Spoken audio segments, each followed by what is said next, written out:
복음성가 하나 하겠습니다. 다 같이.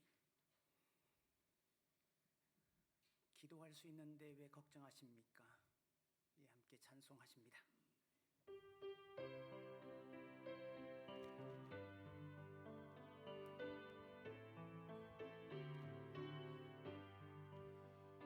기도할 수 있는데 왜 걱정하십니까? 기도하면서 왜 염려하십니까? 기도할 수 있는데 왜 실망하십니까? 기도하면서 왜 방황하십니까?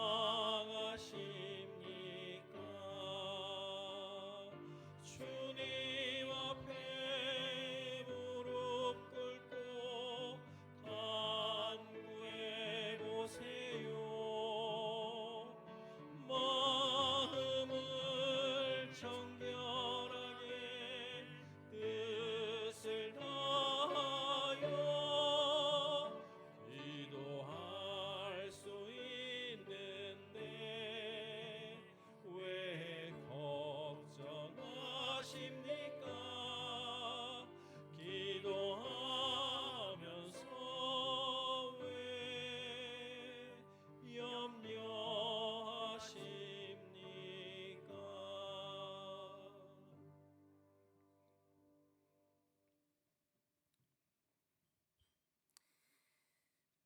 기도에 대해서는 어느 곳을 지나가다가 붙어 있는 것을 보게 되어 사진으로 좀 찍어놨습니다. 너무나 좋은 글귀이고 우리가 부른 복음성가에 잘 상응하는 내용입니다. 그게 사실인가 아니면 사실이 아닐까? 저건 촌스러운 것일까? 우리는 그러면 안 그런가? 우리 기도는 정말로 우리 자신을 넘어서서 세계의 평화와 인류의 번영을 위하여 하는 것일까? 우리가 하는 기도는 정의와 진리라고 하는 하늘 뜻을 이루기 위한 기도가 맞는가? 우리는 왜 기도할까? 기도는 뭘까? 많은 질문들과 함께 기도를 생각해 봅니다. 기도는 뭔가요?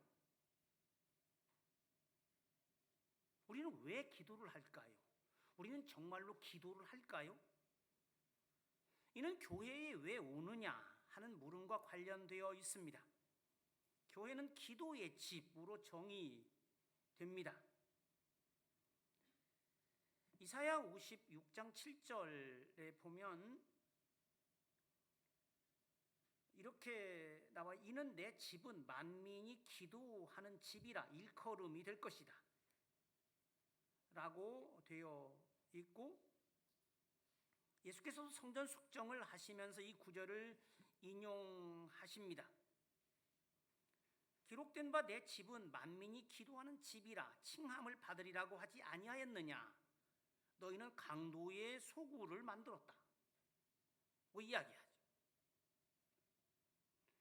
사실 우리가 주일 오후에 여러 가지 바쁜 일들로 불규칙적이 되어서 어떻게 할까 좀 고민하고 있는 중인데, 저는 주일 오후에 구약성서에 나오는 대표적인 기도들을 좀 살펴보려고 했습니다.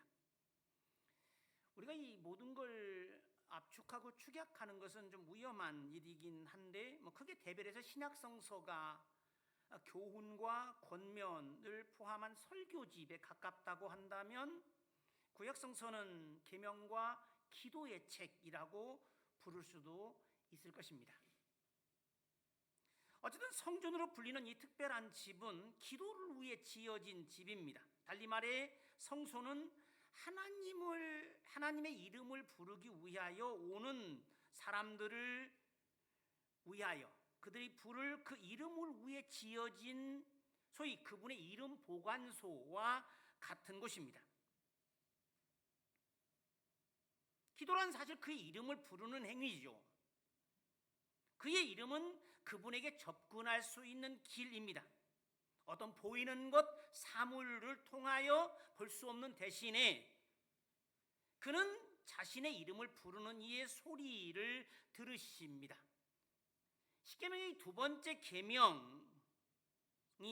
하나님에 대한 접근 불가능성을 말해주겠다면, 우리가 아는 대로 출애굽기 32장에 등장하는 이 금송아지 사건이 왜 결정적인지, 늘 하나님은 무엇과 동의로 할 수 없는 분, 보이는 무엇을 신이라고 말할 수 없고 또 그걸 통하여 하나님에게 접근할 수 없다고 하는 것을 말하고 있다면, 즉 어떤 보이고 만지고 경험할 수 있는 대상을 통해서 그와 접선할 수 없는 반면에, 세 번째 계명은 하나님을 만날 수 있는 그 길을 열어주고 있습니다. 그 이름은 불려야 하는 이름, 그러나 부를 수 없는, 발설할 수 없는 이름이고, 부를 수 없는, 그러나 불러야 하는 이름이라고 전에 우리가 한번 살펴보았습니다. 신앙생활은 사실 기도 생활이라고 할 수 있는데, 기도는 한마디로 오늘 본문이 말해주고 있듯이 육신의 약함을 이겨내는 믿음의 길이고 신앙의 방법입니다. 시험에 맞서는 무기입니다. 그 시험이 유혹이든 달콤한 유혹이든 아니면 혹독한 시련이든, 그런데 주기도문에 이 내용이 들어가 있죠. 우리를 시험에 빠지지 않도록 해주시고 우리를 악으로부터 꺼내달라고 하는 기도입니다. 하나님의 사람이 되고 하나님의 사람으로 살 수 있는 유일한 길, 정말 바울의 언어를 빌리자면 하나님의 의로운 무기가 되는, 그의 손에 들린, 그가 사용하는, 그러기 위하여 우리가 할 수 있는 마지막 길은 기도입니다. 우리는 정말 기도를 하고 있고 그 기도를 통하여 자기를 넘어서는 체험을 하고 있을까? 기도는 그렇게 자기 약함의 극복 과정이 되고 있을까? 두려움을 이겨낼 수 있을 만큼 정말 용감하고 분노와 성질을 참아낼 수 있을 만큼 충분한 자제력을 가지고 기분 나쁜 것에 영향을 받지 않을 만큼 성숙한 인격자일 수 있을까? 아닙니다. 우리는 다 약합니다. 인간은 육신을 이겨내지 못합니다. 예수께서는 베드로의 배반을 이미 알고 계셨습니다. 그의 말이 호언장담이 된 것은 남들은 다 주님을 버려도 나는 죽더라도 주님을 배반하지 않겠다고 하는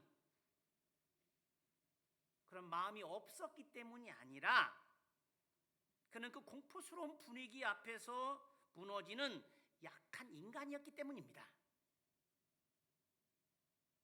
공포는 인간을 무기력하게 만들죠. 여러분 아는 대로 잡혀 먹히는 쥐가 공포 때문에 통증을 느끼지 못한다 합니다. 지금 살을 씹혀 먹히면서도 그 공포는 인간을 무기력하게 만들죠.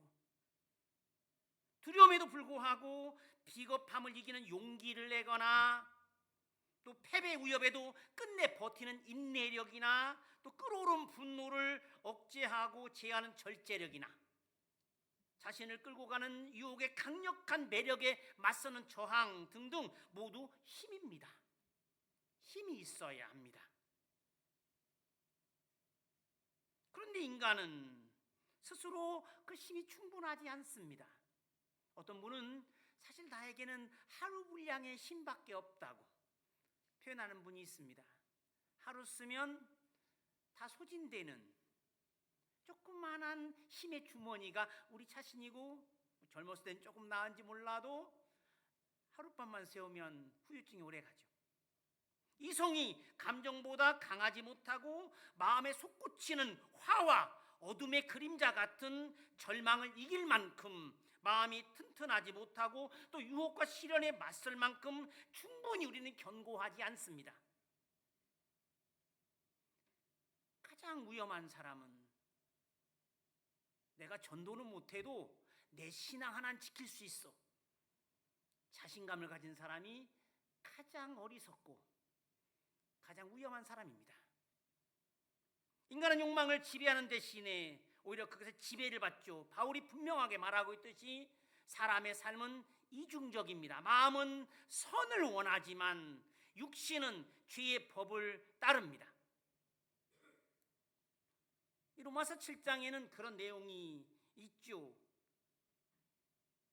내가 원하는 선은 행하지 못하고 도리어 미워하는 것을 행하더라. 원함은 내게 있으나 선을 행하는 건 내게 없다. 내가 원하는 선을 행하지 않고 도리어 원하지 않는 바 악을 행한다. 이게 뭔가 법이 있는데 내가 선을 원하는 나에게 악이 함께 있더라. 속사람으로는 하나님의 법을 즐거워하고 그대로 살길 원하지만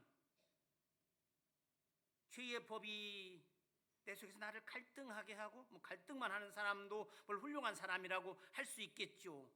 사람은 생각하고 의지하는 것처럼 살지 못합니다. 배고프면 사람은 신경질적이 되거나 무기력해지고, 모욕을 당하면 기분이 상하고 분노가 치솟습니다. 오래 참지 못하고 한참 버텨내고 지속될 힘이 없습니다. 마라톤 시작할 때는 끝까지 잘 뛸 것 같지만 딱 붙들고 있으면 턱걸이를 수십 번 할 것 같지만 꽉 쥔 주먹을 끝까지 유지하지 못하죠. 굳은 결심이 느슨해지는 걸 막을 수 없고 풍상과 함께 사랑도 재미도 달아 없어지는 것을 멈출 수 없습니다. 몸은 결국 욕심과 충동과 죄의 노예일 뿐입니다. 아무리 노력해도 안 됩니다. 또 어떤 부분이 조금 개선될 수는 있을지 몰라도 인간은 인간일 뿐입니다. 그 실체인 욕망과 탐심의 집으로서, 그러므로 우리를 바울은 여러 가지 표현을, 죄의 몸, 사망의 몸, 죽을 몸, 육의 몸 등으로 죽을 때까지 안 되죠. 그래서 죽어야 된다고 하는 것이고, 바울의 신학을 우리가 두고 말할 때 죽어야 산다, 죽어도 산다 라고 말할 수 있습니다. 그리고 죽음 앞에서 우리 모두는 패배자죠. 그것을 막을 힘이 없기 때문입니다.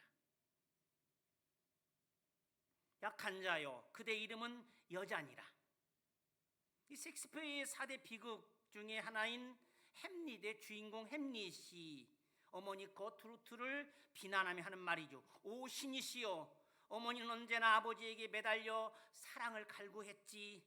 그런데 한 달도 못 돼요. 약한 자여 그대 이름은 여자이니라. 온몸이 눈물에 젖어 아버지의 상해를 따라가던 분이 신발이 채 닳기도 전에 숙부의 품에 안기다니, 오 신이시여, 이성이 없는 짐승이라 해도 그분보다 더 오래 슬퍼했으련만. 오 어머니, 어쩌면 그렇게 빠르게 결정하셨나요? 정말 여자는 약한가요? 그럼 남자는 강한가요? 폭력이나 완력을 두고 하는 말이 아니죠. 오히려 여자는 약하지만 어머니는 강하다고 말하죠. 우리는 대략 그 말을 이해합니다. 오늘 본문이 말해주고 있듯이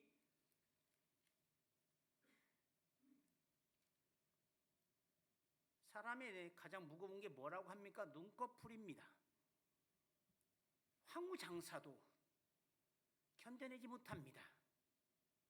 그 피곤함을 이길 수 있는 사람이 아무도 없고, 그래서 우리가 하나님을 두고, 하나님은 졸지도 않고 주무시지도 않는 분, 주님을 앙망하는 사람은 독수리처럼 날아갈 수 있고,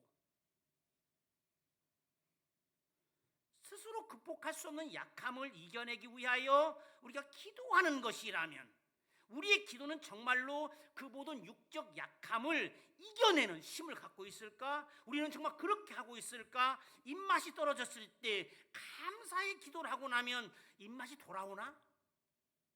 혹시 그렇게 하십니까? 저는 조금 해보려고 애쓰고 있고, 그래서 차려진 보잘것없는 음식도 맛이 깃든 기적의 음식이 되고, 오병이어 이야기에서처럼 비난한 상이 풍성한 잔치로 바뀌고 매 끼가 축제가 될 수 있을까? 또 그게 약이 될까? 아플 때 기도를 하면 몸에 힘이 불끈 솟고 병증이 사라지고 영혼이 활기를 되찾을 수 있을까? 기도는 회복의 능력이 될까? 기도로 미움과 증오를 이길 수 있고, 그래서 기도하면 서운한 감정이나 불만 같은 것도 잠재워질까? 또 자기 생각과 경험을 버리고 자기 부정이 가능해지고, 그래서 능히 우쭐댐과 폭력의 욕구를 참아낼 수 있을까? 내 생각을 포기하고 내 의지를 꺾을 수 있는 유연함이 생길까? 그리고 십자가를 정말 질 수 있게 될까? 자기 지혜의 한계를 벗어날 수 있고 우리의 무기력을 극복할 수 있을까? 우리는 또 그것을 위해서 기도하고 있을까?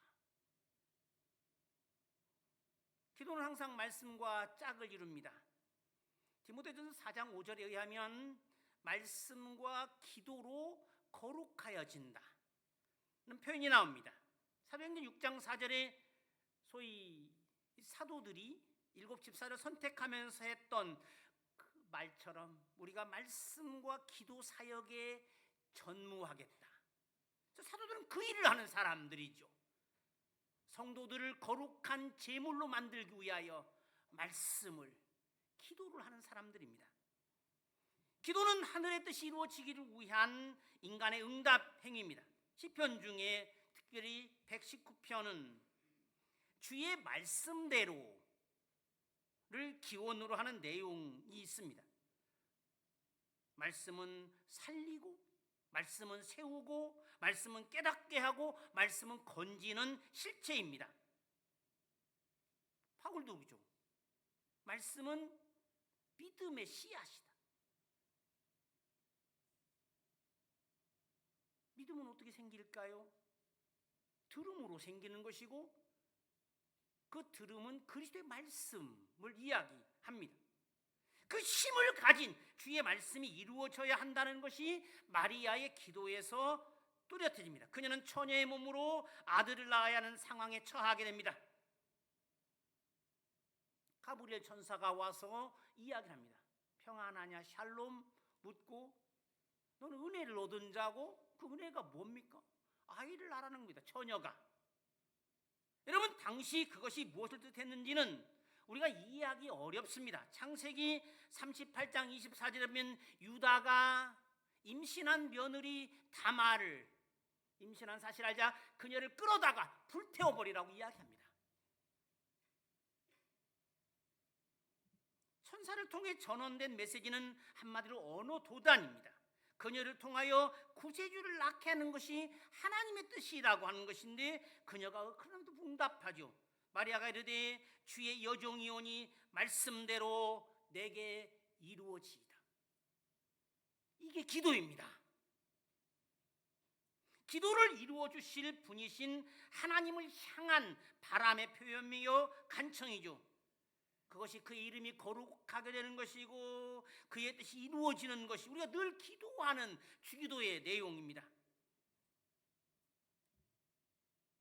예수의 겟세마네 기도는 역시 그 어머니의 그 아들이다 라고 할 만큼 마리아의 아들의 기도죠. 여러분, 마가복음 6장 3절에 예수를 두고 마리아의 아들이다, 역시 그 어머니의 그 아들.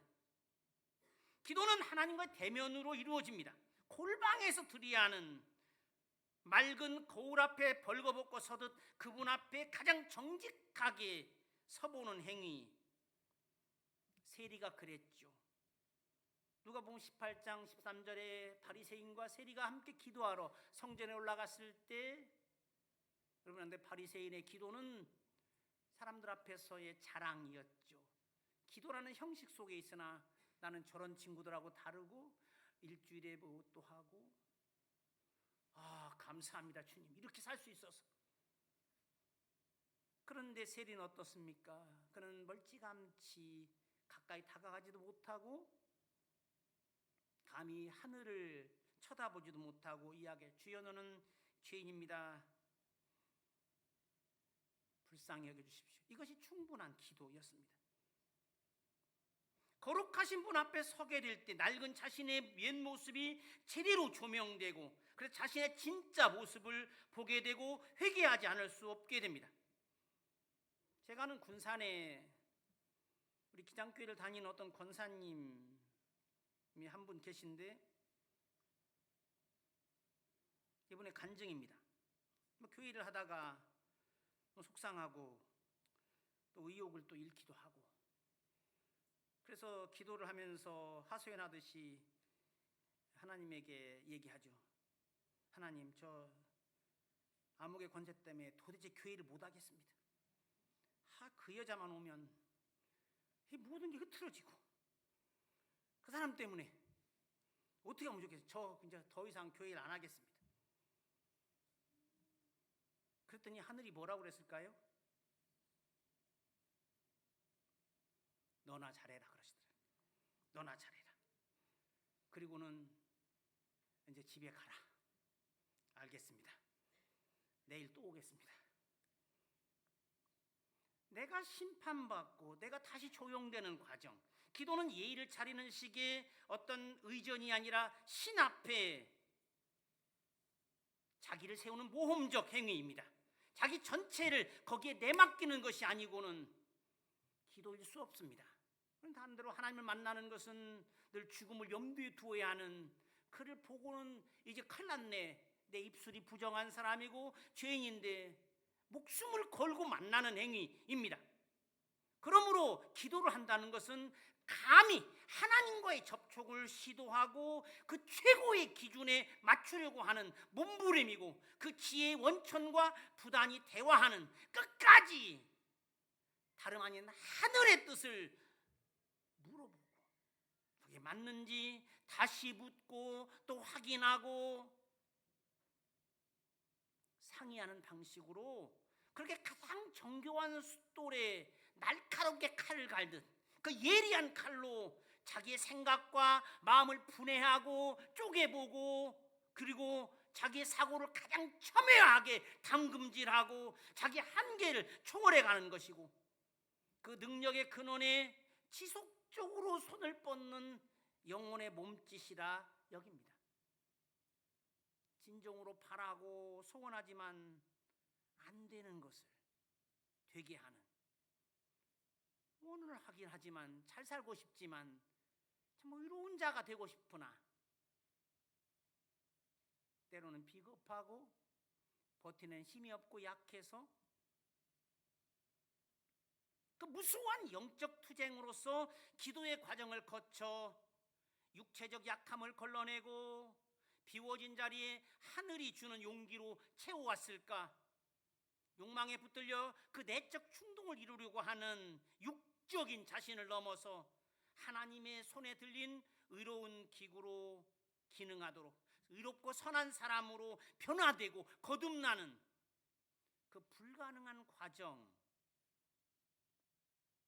가능으로 만들어 온 욕망을 정말 십자가에 못 박고 순전한 열정으로 가득 채운 사랑.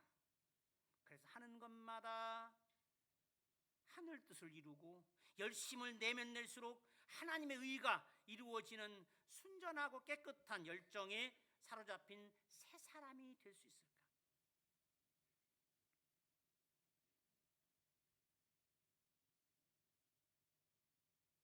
무거워도 사실은 짐이 무거워 들 수 있는 힘만 충분하다면 그 짐은 문제가 아닙니다. 노인에게는 종이짝도 무거운 것이고 젊은이에게는 돌도 무겁지 않습니다. 믿음이 그렇죠. 우리가 결혼 서약이 지난번 여기서도 교회 첫 번째 결혼식이 있었고 또 곧 좋은 소식이 있는데 이 결혼 서약이 결혼식 당시 한 서약이 거짓이어서 부부 사이에 문제가 되는 건 아닙니다. 다 진실로 하죠. 제가 주례한 결혼식에서는 늘 서약 이후에 곧바로 성혼 선언이 이어지지 않고 예물 교환과 성혼 기도 이후에 성혼 선언이 따릅니다. 평생 그때 약속을 신실하게 지켜갈 수 있도록 하늘의 도움을 구하는 자리에서, 즉 하나님의 보호와 동행의 약속 안에서 성혼되었음이 선언되죠. 여러분, 서양에는 이런 농담이 있습니다. 사람이 왜 결혼을 할까? 판단력이 없어서. 오늘 요즘에 젊은이들은 판단력이 많은 것 같습니다. 그럼 왜 이혼을 하는가? 인내력이 없어서. 그럼 왜 재혼을 할까? 기억력이 없어서.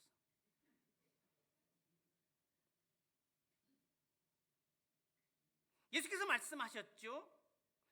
진정한 기도 외에는 다른 것으로 이런 종류가 나갈 수 없다. 이 마가복음 9장에 나오는 내용입니다. 이렇게 말씀을 하셨죠.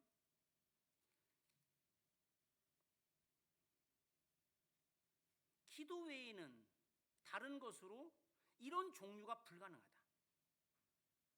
쓸 수 있겠죠. 노력을 하고 결심을 굳게 하고 다짐하고 한다고 해서 불가능한 것이 가능해지지 않는다는 기도라고 하는,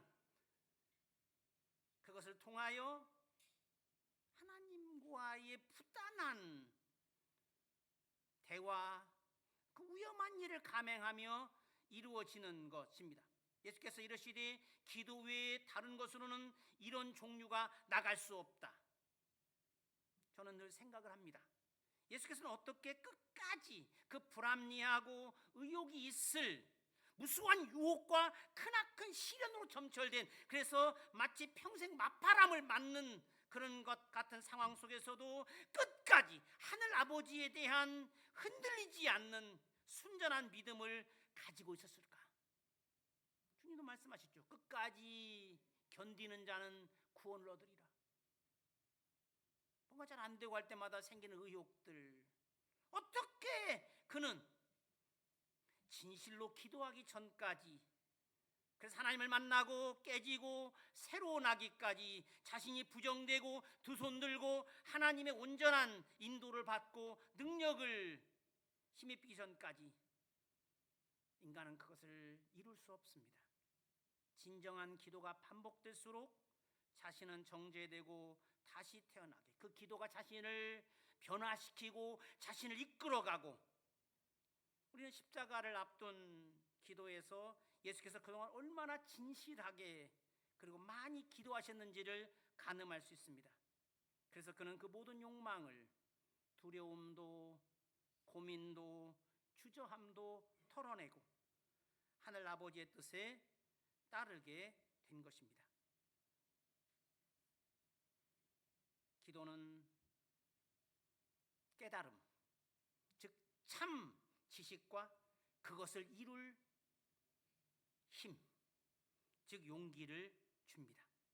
예수께서 가르쳐 주신 이 주기도부터 겟세마네 언덕의 기도까지 그는 기도의 사람이었음을, 자기 뜻이 아니라 아버지의 뜻이 이루어지기를 위하여 늘 아버지의 뜻을 묻고 복종하는 것을, 자기 뜻을 꺾고 자기를 부정하기 위해 기도한 결과였습니다. 자기를 반추하고 넘어서서 하나님의 사람이 되는, 그리고 구원을 이루니 기도가 가능하게 합니다. 여러분이 보는 저 사진의 문구가 새롭게 다가옵니다. 기도합니다. 하나님 아버지, 감사합니다. 우리가 주님께 기도할 수 있음을 감사합니다. 주님 앞에 우리 자신을 세워 낡은 우리가 심판을 받고 새롭게 다시 태어날 수 있게 하십니다. 유약하고 어리석은 우리는 주님과 접촉하며 하늘의 지혜롭고 용기 있는 믿음의 전사로 거듭나게 됩니다. 주의 뜻을 이루기에는 한없이 부족한 도구들이지만 기도하며 이 불비한 도구들이 주님의 의로운 무기로 바뀌어갑니다. 욕심에 붙들려 살아가고 있으면서도 여전히 그것을 알지 못하는 무지한 이들이고 의식하지도 못하면서 욕망의 노예로 살아간 우리를 불쌍히 여겨주시고 주님의 뜻을 위해 책망할 것도 흠잡을 것도 없는 주의 손이 되어 살아가게 하시옵소서. 우리 주님 예수 그리스도께서 평생 하늘 아버지께 기도를 드리며 주님을 대면하여 자신을 점검하고 당금질하며 하늘의 지혜와 능력을 힘입어 유혹과 시련에 맞서 하늘의 아들로 살 수 있었듯 우리도 주님의 뒤를 따라 기도하며 기도의 사람으로 살아가게 하시옵소서. 우리의 간절한 기도를 들으시옵소서. 예수 그리스도의 이름으로 기도하옵나이다.